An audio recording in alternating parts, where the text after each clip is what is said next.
প্রবাসীদের বিপদ পাশ ছাড়ে না।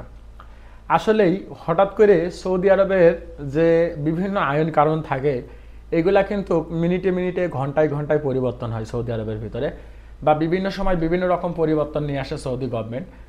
তো হঠাৎ করে একটা বিবৃতি দেখলাম যে সৌদি জাওয়াজার থেকে বলতেছে যে যে পরিবর্তনটা আনতে যাচ্ছে, আইনে যে পরিবর্তনটা আনতে যাচ্ছে, এটা যদি আনে বা এটা যদি কার্যকর হয় সেই ক্ষেত্রে লাখ লাখ প্রবাসী অবৈধ হয়ে যাবে সৌদি আরবে।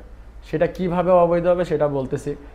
সৌদি আরবের হুকুমা এমন একটা জিনিস, যারা আপনার মনে করেন যে মিনিটে মিনিটে ঘন্টায় ঘন্টায় সৌদি আরবে বিভিন্ন আইন কানুন পরিবর্তন করে বা সংস্কার করে, এবং এই আইন কানুন সংস্কার এবং পরিবর্তন করার পরে সেইগুলা বিভিন্নভাবে বিভিন্ন রকম কার্যকর করে, অনেক সময় কার্যকর হয় না। তো গোপন সূত্রের মাধ্যমে যেটা জানতে পারছি সেটা হচ্ছে যে সৌদি আরবে যারা 3 মাসের ভিসা বা দেখা যাচ্ছে 1 বছরের ভিসা বা ইকামাতে যারা আসেন, যে সমস্ত ভিসাতে আসেন, আসার পরে যদি আপনার যে ইকামা নাম্বারটা থাকে বা মক্ত আমেলের পেমেন্ট যে দেওয়ার পরে যে একটা ইকামা টেম্পোরারি ইকামা নাম্বারটা বের হয়, এই ইকামা নাম্বারটা যদি আসার পরে আপনার কফিল বা আপনি যে কোম্পানিতে আসছেন বা দেখা যাচ্ছে যে আপনি যার মাধ্যমে আসছেন, যার ভিসাতে আসছেন, যে মুআসাসার ভিসাতে আসছেন, তারা যদি এইটাকে বের না করে, আসার 3 মাসের মধ্যে যদি এটাকে বের না করে, পরবর্তীতে অটোমেটিকলি তার সিস্টেমে হুরুপ এসে পড়বে। যদি এই রকমটা হয় যে অটোমেটিকলি 3 মাস পরে তার সিস্টেমে হুরুপ এসে পড়বে বা তার সিস্টেমে কোনো কিছু হবে, যদি এইরকম হয়, সেই ক্ষেত্রে অনেক বড় বিপদ হয়ে যাবে সৌদি আরবের যে সমস্ত প্রবাসীরা আছে বা যারা আছে তাদের জন্য, বা নতুন যারা আসে তাদের জন্য অনেক অনেক অনেক সমস্যা তৈরি হবে। অনেক সমস্যা তৈরি হবে কিভাবে? অনেকেই আসেন 3 মাসের ইকামা নিয়ে বা 3 মাসের ইকামা ভিসাতে আসেন, আসার পরে আপনার ইকামা বের করতে বা আপনার একটা কাজ খুঁজে বের করতে বা আপনার সেট হইতে হইতে 3 মাস কিন্তু দেখতে দেখতে চলে যায়। এখন আপনি এর ভিতরে যদি আপনার ইকামা নাম্বারটা যদি টেম্পোরারি ইকামা নাম্বার যেটা আছে বা ইকামা নাম্বার যেটা আছে সেটাকে যদি আপনার মক্তম আমেল থেকে আপনি যদি বের না করেন বা আপনার কফিল যদি বের না করে দেয়, বা দেখা যাচ্ছে যে আপনি যার মাধ্যমে আসছেন সে যদি এগুলো তারতিব না করে দেয়, সেই ক্ষেত্রে 3 মাস পরে অটোমেটিকলি আপনার সফটওয়্যারে যদি হুরুপ চলে আসে, তাহলে আপনি কি হইলেন? অবৈধ হইলেন। আপনি 5-6 লাখ টাকা খরচ করে, এত যুদ্ধ করে, এত পাড়াপাড়ি করে, এত ঋণ করে, ঋণগ্রস্ত হয়ে আসার পরে যদি আপনি সৌদি আরবে এসে অবৈধ হয়ে যান 3 মাস পরে, সেই ক্ষেত্রে আপনি সৌদি আরবে কীভাবে থাকবেন? সেভাবে সৌদি আরবে কীভাবে কাজ করবেন?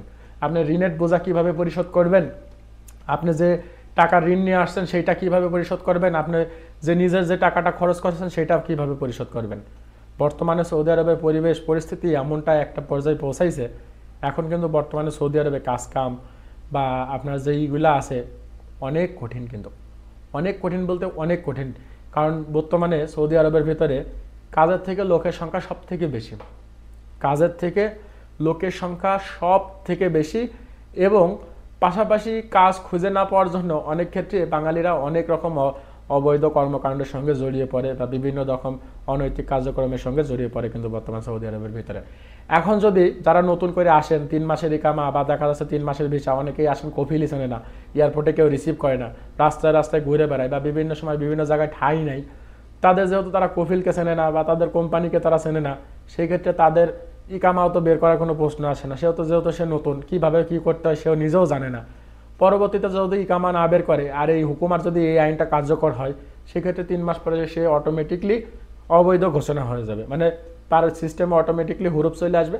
হুরুপ আসার পরে সে তো একজন পলাতক হয়ে গেলেন, অর্থাৎ মুখালেফ হয়ে গেলেন সৌদি আরবে। যেহেতু মুখালেফ হয়ে গেল, সেহেতু সৌদি আরবে পুলিশ যে কোনো সময় চেক করলে বা তাকে যদি আটক করে, সেই ক্ষেত্রে তাকে দেশে কিন্তু ফেরত পাঠাইবে। তো একজন লোক যদি ঋণগ্রস্ত হয়ে আসার পরে তাকে যদি ফেরত পাঠাই দেয় দেশে, তার টাকা পয়সা কোনো কিছু উঠি নাই, ঋণ পরিশোধ হয় নাই, সেই মানুষটা কী দিয়ে কী করবে? এইটা তো একটা বিশাল বড় সমস্যা সৌদি আরবের বুকে। তো এইগুলা যদি এই আইনটা কার্যকর হয়, সেক্ষেত্রে অনেক প্রবাসী অবৈধ হয়ে